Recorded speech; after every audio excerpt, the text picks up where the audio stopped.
반짝반짝 빛나는 책무님 1434일차를 시작하겠습니다. 1344일차입니다. 44일차? 네. 34일차? 34일차네요. 그쵸?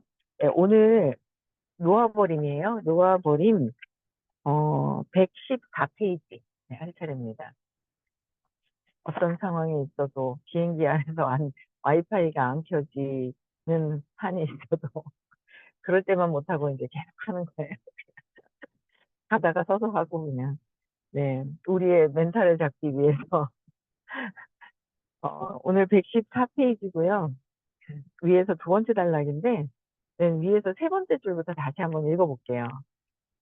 여러 가지 증상으로 몸이 불편했던 60대 여성이 진료실에 들어왔다. 천식, 발작, 알레르기, 기관지염, 잦은 폐렴 증상과 기타 호흡 곤란 증세가 있었다.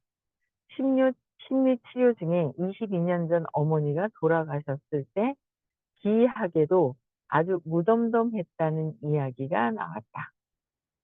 그러니까 60대 여성이니까 22년 전 38살에 어머니가 돌아가셨을 때 무덤덤했다는 거죠.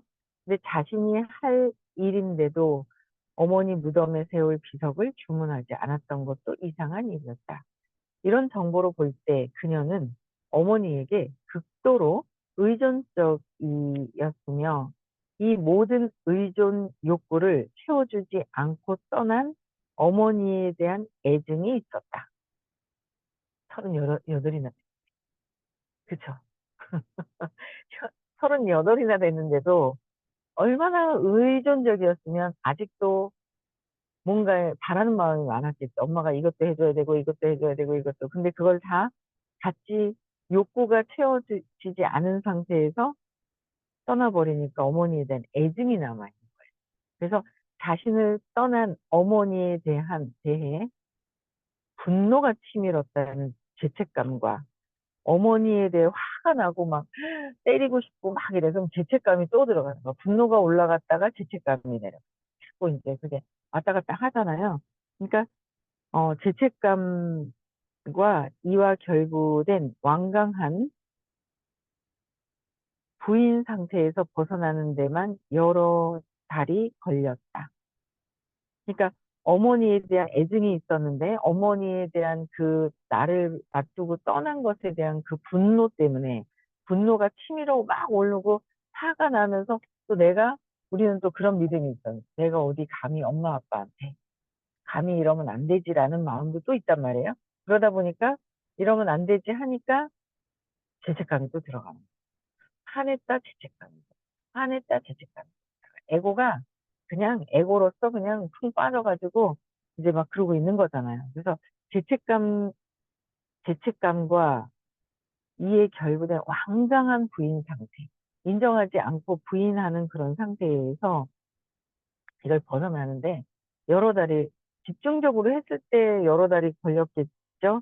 집중적으로 하지 않으면 10년이고 20년이고 이게 왜 그러는지도 모르고 그냥 그 상태에 쏙 하고 계속 그러는 거죠. 그래서 어머니에 대한 분노가 마음속에서 자기 자신을 겨냥하면서 어머니에 대한 분노, 저 밖에 있는 사람에 대한 분노는 결국 화내고 있어. 그럼 뭐야? 내가 화내고 있는 거야.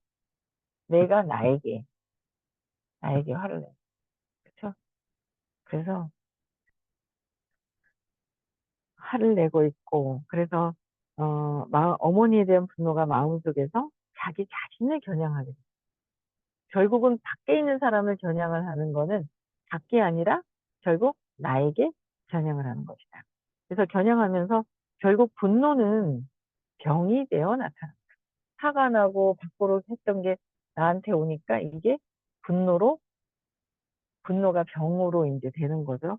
그런데 이 병은 자신은 무력하니 엄마가 절실하다는 바람의 표현이기도 했다. 이 분노는 나는 무력하니까 엄마가 절실하게 필요하다. 이런 기전들이 돌아가고 있는지를 알면 각성하고 내려놓고 의존하다가 다음 생은 또 어떻게 해요? 요번 생에, 요번 생에 올려놔야 되잖아요. 일의 에너지도 올려놔야 되고, 의식도 올려야 되고. 다 올려야 되는데 거기에 무력해가지고 엄마한테 절실하게 바라는 바람의 표현이 내가 아파지는 거. 그쵸? 그래서 엄마를 잃어서 울고 싶은 욕망을 억제한 것이 울고 싶은데 억제를 했어요. 그래서 엄마 돌아가셨을 때 무덤덤했대요. 그게 억제한 거죠. 회피한 거예요. 부인한 거예요. 그래서 억제한 것이 숨을 쉬지 못하겠다는 느낌으로 계속 나타나요. 숨을 쉬지 못하겠다는 거로 계속 억제한 것이 나타나는 거예요. 그래서 또한 어머니에게 느끼는 사랑과 어머니에 대한 욕망, 애정이 있잖아요. 사랑과 증오 때문에, 증오 때문에 자신을 미워했고, 증오 때문에 자기 자신을 미워했고, 어머니에 대한 사랑과 증오는 나에게 하는 거잖아요. 그래서 자신을 미워했고, 이렇게 억압된 감정의 총합이 호흡기 증상과 통증 같은 시민성 육체 질환으로 나타났다. 뭔가 몸이 안 좋아지기 시작을 하고 뭔가 있을 때는 심리적인 게 뭔가 있는 거잖아요. 잘 찾아봐야 돼요. 그렇죠? 어, 운동도 열심히, 운동도 열심히 해야 되겠어요. 운동도 열심히 하려고.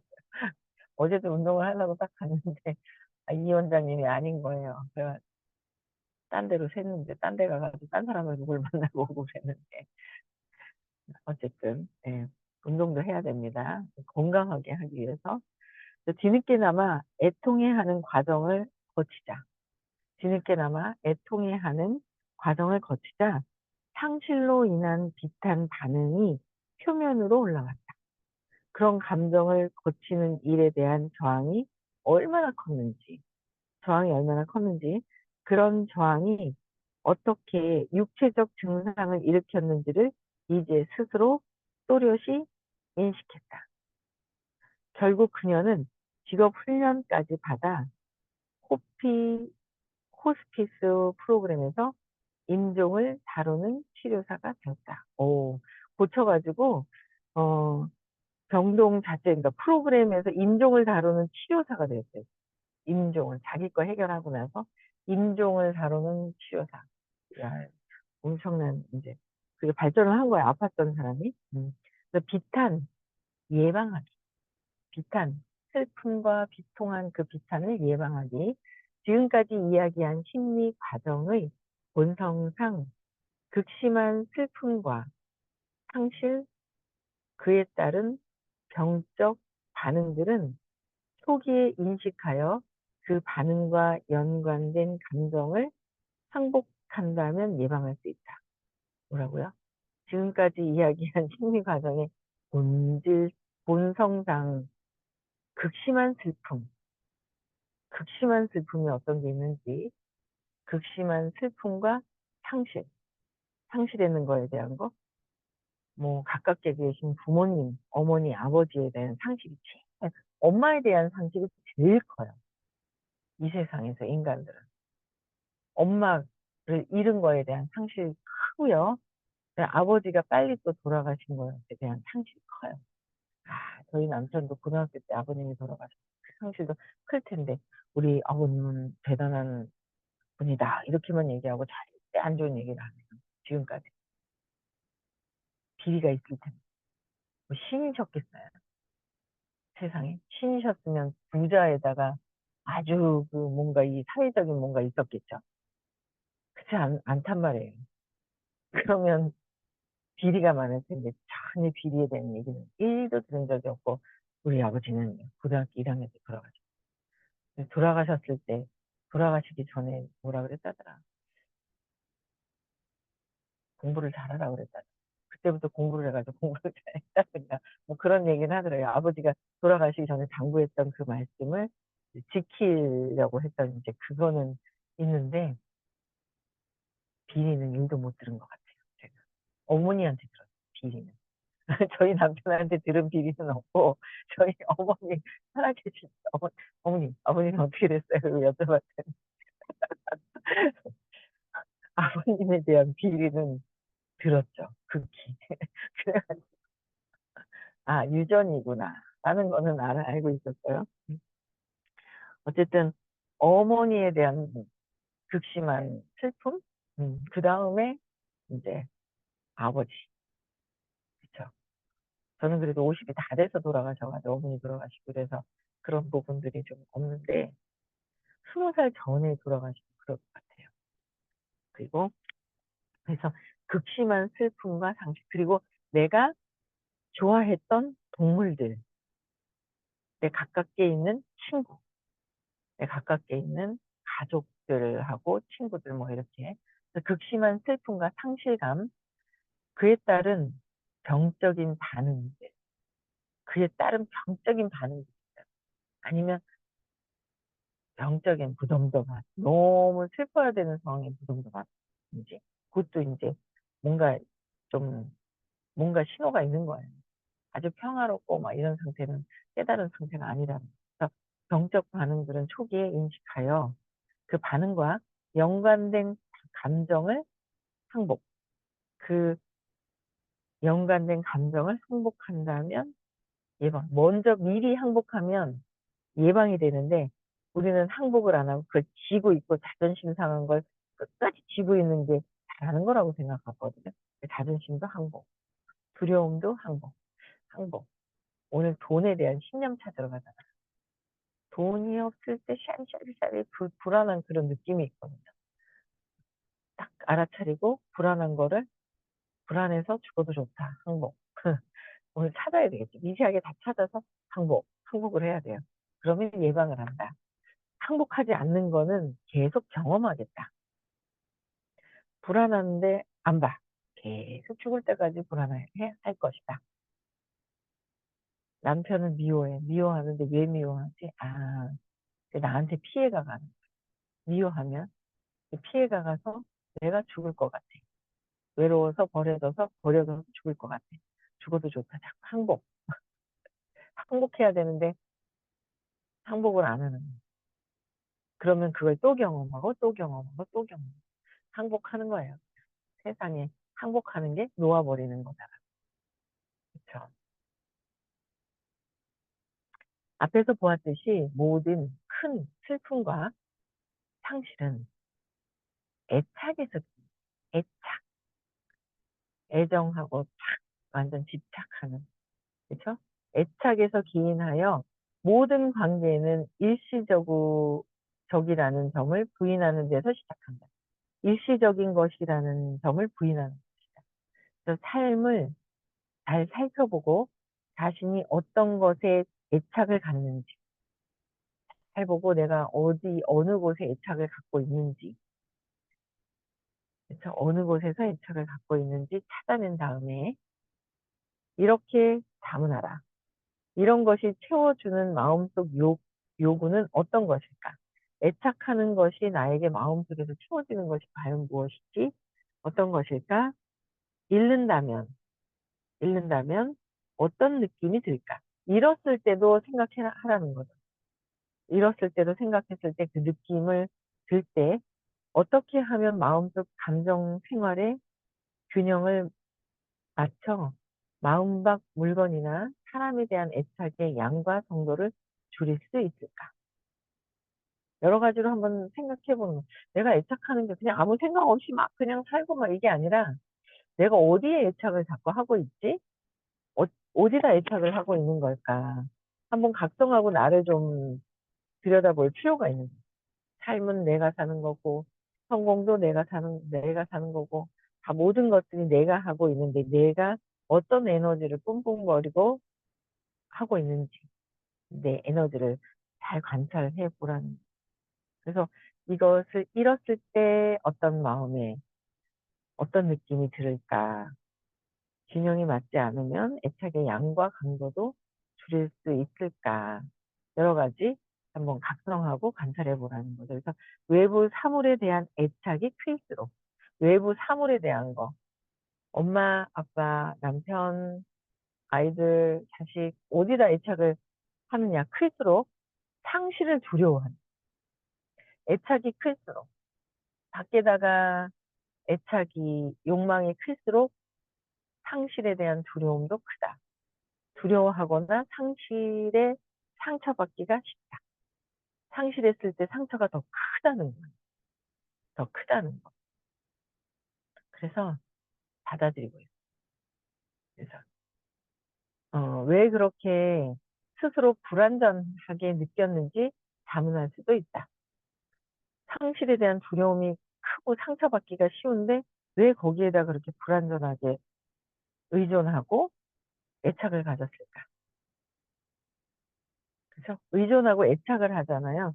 애착하는 거. 그래서 자문할 필요가 좀 있다. 스스로 불안전하게 느껴지는지 자문할 수도 있고, 왜 이토록 내면에 공허를 느끼면, 내면에 공허한 걸 느끼니까 자꾸 이거를, 어제 제가 저녁에 요가 가려고 갔다가 원장님 타임이 아니더라고요. 원장님 타임인 줄 알고 갔는데, 갔다 갑자기 누구한테 전화를 했어요. 빨리 오래요. 외롭다고. 외로워, 빨리 와. 웃겨가지고. 재밌어. 그래서 갔어요. 외롭다고, 빨리 오라고, 외롭다고 막 하는데, 이제 자꾸 공부를 하니까, 거긴 공부하다가 안 하지. 요새 안 하시거든요. 공부하라 해도 안 하고, 혼자, 아이고, 외로움의 구덩이를 파요, 파요.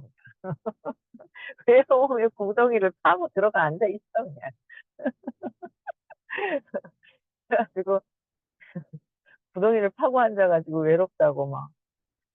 그래가지고, 길고양이들, 자기 친구 같이, 또 길냥이를 또 한 명 데려다가 둥둥하게, 둥둥둥둥하게 생겼더라고요. 다른 데서는 자기가 있는 곳에서는 길둥이 키우고, 집에서는 길냥이 키우고, 동물들을 그렇게 키우면서 외로워하시더라고요. 근데 파요. 본인이 만들어서 그냥 구덩이를 파요. 사람 있는 대로 오라고 그래도 안 와요. 사람 있는 대로 오라고 오라고 오라고 하는데도 안 오시더라고. 그래서 내가 왜 공허를 느끼는지, 공허를 느끼면서 이 공허를 느끼기 싫어서 자꾸 밖에다가 뭔가를 하고 누군가를 만나고 저도 되게 공허한 느낌이 들 때 계속 전화를 하는 거야. 뭐 쓸데없이 전화를. 사업적으로 전화해요. 그랬었거든요. 근데 이제 내가 좀 허전하고 공허함이 느껴질 때 이렇게 전화를 하는 거야. 그걸 알고 나서는 전화하는 건 엄청 줄어들었어요. 그냥 그냥 전화하는 거는 없어졌어요. 그냥 하는 거. 그래서 그런 것들. 근데 또 공허할 때 먹죠. 먹는 거 해요. 달달한 거 먹고. 공허한 거 아직 다 해결됐으면 뭐 마음을 어느 이렇게 보겠죠. 근데 이제 아직 그런 단계까지는 아니고 그렇게 하기 위해서 공부를 계속 하고 있기 때문에 보는 거죠. 그래서 공허를 느끼면서 애착과 타인에 의존하는 거예요. 의존하면 의존에 대한 거 너무 그러니까 의존을 하잖아요. 집착하고 욕망하잖아요. 욕망하면 저항이 반드시 오는 거예요. 안 올 수가 없어요. 의식이 그렇게 높지 않기 때문에. 그러니까 높지 않다는 것보다 마음을 떠나서 있지 않기 때문에 욕망하면 반드시 저항이 오게 돼 있는 거예요. 같이 있기 때문에. 욕망을 이만큼 하면 저항이 이만큼 오고요. 욕망이 있다마니 하면 저항도 이따만큼 오고. 뭐 별 그냥 뭐 이렇게 있으면 또 별로 상처를 안 받고. 그렇잖아요. 그래서 왜 옆집 아저씨한테 욕망을 전혀 안 하기 때문에 옆집 아저씨가 바람 피면 그런가 보다 하는 거지. 그렇잖아요. 그게 없잖아요. 그래서 그게 같이 오는 거라서 내 남편이 바람 펴서 난리가 나는 거잖아요. 그만큼 욕망하기 때문에. 그래서 이런 그런 애착과 타인 의존이라는 거, 의존하는 만큼 상처도 크게 오는 거죠. 의존하는 만큼 상처가 큰 거예요. 그래서 의존이라는 형태의 해결책을 찾아야 할까? 내면에서 미숙한 부분을 잘 살펴본다. 내면에서 미숙한 부분을 잘 살펴보고, 이렇게 공부하는 곳이 있을까요? 이렇게 아마 공부하는 곳이 잘 없을 거예요. 어디 있겠어요? 이렇게 싼 가격에. 자기가 먹고 자고 하면서 뭐, 시크릿도 가르쳐. 요번 생에 제대로 다 끝까지 공부하고 알려주실 때까지 제대로 공부하고 제대로 돈 벌어보고 이런 기회가 다시는 오지 않을 것 같은. 요번 생에 끝장을 봐야지 다음에 또 뭐 올 거라고 생각이 드시나요? 다음 기회가 있을 것 같으신가요? 요번에 요번에 확 그냥 뿌리를 뽑아버려야죠. 그쵸? 그래서, 음, 구체적으로 이렇게 보아야 한다. 어떻게 조사를 할까? 사랑을 주기보다 사랑을 받기 위해 관심을 보이는 것은 어떤 것일까? 사랑은, 사랑은 주는 것이다 그랬는데 우리는 주는 것이다는 머리로만 사랑은 주는 것이다. 어디서 받을까? 어디서 받을까? 이러는 거야. 머리로 생각만 하는 거야. 생각은 주는 것이다 그래 놓고 나는 내 마음은 가슴은 뭐야? 어디서 받지? 어디서 받지? 이제 생각을 하죠. 그래서 사랑은 받는 게 아니라 주는 건데 행위는 받으려고 하는 거야. 정신세계 자체가. 그 사랑을 주기보다 사랑을 받기 위해서 관심을 보이는 거. 내가 누구한테 받기 위해서 관심을 보이느냐는 거. 사랑을 받기 위해서 어디다 관심을 쏘느냐. 보이는 것은 어떤 것일까? 가정할수록 비탄과 상실에 상처받기가 어렵고, 가정할수록 상처받기가, 비탄과 상실에 상처받기가 어렵고, 애착을 가질 필요도 덜하다. 모든 부정적 감정을 인정하고 놓아버리면 왜소함에서 벗어나서 자신의 위대함을 알아보고, 왜소함을 벗어나면 자신의 위대함이 있다는 거. 위대함을 알아보고 주는 즐거움과 사랑하는 즐거움에서 내면의 환희가 일어난다. 내면의 환희가 일어난다. 사랑하는 그러니까 주는 즐거움, 사랑하는 즐거움에 내면의 환희가 일어난다. 주면서 즐겁고 그쵸? 사랑하면서 즐겁다라는 내면의 환희가 올라와야 되는데 자꾸 공허하고 나는 결핍에서 없다는 생각으로 누구한테 사랑을 좀 받을까? 그래서 저 사람한테 관심을 그 무의식적으로 하잖아요. 각성이라도 하면 다행인데 각성이 안 되고 무의식적으로 하고 있잖아요. 무의식적으로. 그래서 주는 즐거움, 사랑하는 즐거움. 줄 때 받으려고 주는지 진짜 놓아버리고 편하게 주는지 받으려고 주는 거는 즐거움이 없어. 안 주면 또 화딱질 나죠. 분노로 올라가는 거예요. 즐거움은 기쁨 540이죠. 분노는 150. 의식 차이가 어마어마한 차이가 있는 거예요. 그래서 어, 주는 즐거움과 사랑하는 즐거움에 그 내면의 환희가 일어난다. 때문에 상실로 상처받지 않는다. 뭐뭐 때문에 상실로 주는 즐거움과 나누는 즐거움, 사랑을 주는 거, 베푸는 즐거움이 있으면 상실을 상처받지를 않는다는 거. 근데 바라는 마음이 많으면 그만큼 저항이 커서 상처가 큰 것이고, 그래서 행복의 근원을 안에서 발견할 때 우리는 세상을 잃는 상실에 면역이 생긴다. 행복의 근원은 내 안에서, 내면에서 찾아야 되잖아요. 근데 자꾸 공허하고 막 이러다 보니까 밖에서 찾으려고 하다 보니까, 어이구, 저 인간이 그거죠. 분노가 일어나고, 나한테 안 주네. 이만큼. 서로 달라고 하죠. 그 생각은 하면 서로 빚쟁이끼리 앉아가지고, 얼마 줄 건데, 이만큼 줘, 저만큼 줘. 그러고 있으니까 이제 계속 그러고 있니까. 이제 안 맞는 거지, 계산이. 서로 달라 하니까. 그렇잖아요. 서로 달라 하니까 계산이 안 맞아서 저는 그냥 인정을 했어요. 내가 줄 게 아직 있구나.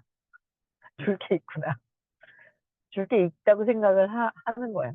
돈을 더 많이 벌어서 해줄 것도 있구나. 있는 거예요. 주지 뭐 많이 벌어서. 다음 생에 몇 배로 더 빚이 늘어나지 않을까요? 더 빚이 늘어나기 전에 이 생에서 다 갚아야 되겠다. 선생님은 엄청나게 많이 갖고 계신 것 같아요. 선생님, 선생님 이렇게 보면 많이 갖고 계신 것 같아요. 계속 갚아. 계속. 빚 갖고 계세요? 아직도 빚 갚을 것도 많은데 달라고 떼부리고 있진 않아요. 떼부리고 있진 않나. 한번 볼 필요가 있을 것 같아요. 그래서, 행복의 근원을 안에서 찾아야 되는데, 안에서 그 위대함을 찾고 행복의 근원은 나의 위대함을 찾아야 되는데, 그 결핍 속에서 위대함보다는 결핍 속에서 계속 고통을 자아내는 것이고, 내가 위대하는 거, 위대하고 주는 거 편안하게 자꾸 그러면 행복이 올 것이고, 행복이 오고 편안해지면 또 뭐 금전적인 것도 따라오고 하다 보면 또 그걸 또 깨달음까지도 또 이제 가야 되겠죠. 그래서 자신의 삶을 비평적인 시선으로 살펴보면, 뭐 비관할 필요는 없지만, 나를 비평은 좀 평가를 할 필요는 있죠. 남이 나를 평가하면 신경질 나잖아요. 근데 그러면서도 막 비난하고 맨날 속으로 막 그래 하죠. 막 그런 거 같아요. 그럴 것도 없는 거고 그냥 나만 자꾸 봐야 되는 거죠. 그래서 자신이 빠져드는 모든 애착과 도피가 보인다. 비평적인 시선으로 나를 보면 자신이 빠져드는 모든 애착과 도피가 보이고 그 하나하나가 미래의 아픔과 괴로움을 일으키는 근원이 된다. 그 중에서도 정말로 중요한 부분들은 면밀히 조사해야 한다. 이런 문제를 직시하지 못하는 예로 은폐 증후군이 있다. 이런 문제들을 직시하지 않는다고 안 일어나나요? 아니잖아요. 그렇기 때문에 나를 관찰해서 볼 필요가 있다라는. 네. 여기까지 하겠습니다. 네. 볼펜이 없어서 내일 또 어디까지 해야 되는지 일단 적어야 돼. 네. 오늘 여기까지 마치고요. 오늘 문경에 지금 가고 있어요. 시크릿. 돈에 대한 근원의 믿음을 요번에 샅샅이 해서 쫙 있죠. 다 느끼게 다 해서 좀 집중적으로 좀 있죠. 해야 될 것 같아요. 네. 네, 천천히 조심히들 11시 반에 오늘 수업 시작이고요. 그럼 적어도 11시까지는 다 오셔야 될 것 같고, 오늘 점심 식사는 따로 없습니다. 그래서 아점을 든든하게 먹고 오시고, 그다음에 중간에 김밥이랑 우유랑 떡이랑 주신다고 하셨어요. 그래서, 네, 그래서, 어, 식사하는 시간은 따로 점심시간은 없기 때문에 알고 11시까지는 다 오셔서 네, 오시면 될 것 같습니다. 내일 6시에도 또 합니다. 그래서 내일 6시, 이 책 너무 재밌지 않아요? 노하우리? 내일 6시에도 또 만나고요. 네, 오늘도 좀 각성하고 돈에 대한 신념을 또 좀 많이 찾아서 놓아버리고 항복하고 돈을 많이 벌어봅시다. 알겠죠? 여기 공부하시는 분들 중에 돈 엄청나게 많이 버는 분들이 굉장히 많이 생길 거거든요. 완전 판도가 달라져. 네, 그래서 열심히 오늘 듣고 네, 해결할 거 항복하고 놓아버리고 그러고 오시면 될 것 같아요. 그렇죠? 네, 이따 뵙겠습니다. 그리고 내일 6시에 뵐게요. 네, 음성을 해제시켜 주시고 인사하고 마치겠습니다.